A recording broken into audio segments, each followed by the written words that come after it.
విజయవాడలో ఉన్న కనకదుర్గమ్మకి ముక్కుపుడక ఎలా వచ్చిందో మీకు తెలుసా? ఒకసారి కృష్ణమ్మ భూమి మొత్తం నీరు పారాలి అని భూమి చుట్టూ వెళుతూ ఉంటుంది. అలా పారుతూ పారుతూ బెజవాడకు వస్తుంది.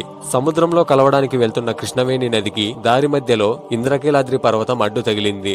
అప్పుడు కృష్ణవేణమ్మ ఇంద్రకీలాద్రి ముందు నిలబడి నమస్కరించి నాకు దారినివ్వు అని అడుగుతుంది.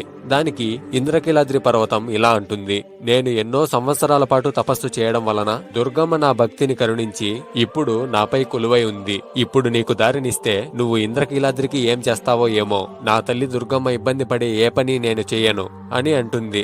అప్పుడు కృష్ణమ్మ కొండపై ఉన్న కనకదుర్గమ్మ వంక చూస్తూ ప్రార్థిస్తుంది. కనకదుర్గమ్మ కరుణించి నువ్వు అనుకున్నది జరుగుతుంది, కాని నాకు నీ దగ్గర నుండి ఒకటి కావాలి అని అడుగుతుంది. దానికి కృష్ణవేణమ్మ సరే ఇస్తాను అని అంటుంది. దుర్గమ్మ నవ్వుతూ నువ్వు ఈ ఇంద్రకీలాద్రికి ఏమీ చేయకుండా ఈ ఇంద్రకీలాద్రి పర్వతానికి ఒక బెజ్జం ఉంది, నువ్వు ఆ బెజ్జం నుండి ప్రవహించు అని చెబుతుంది.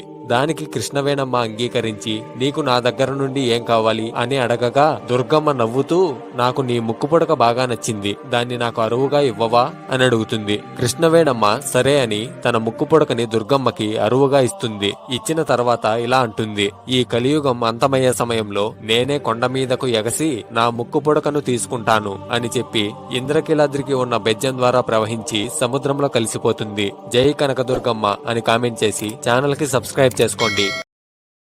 Download ShareChat.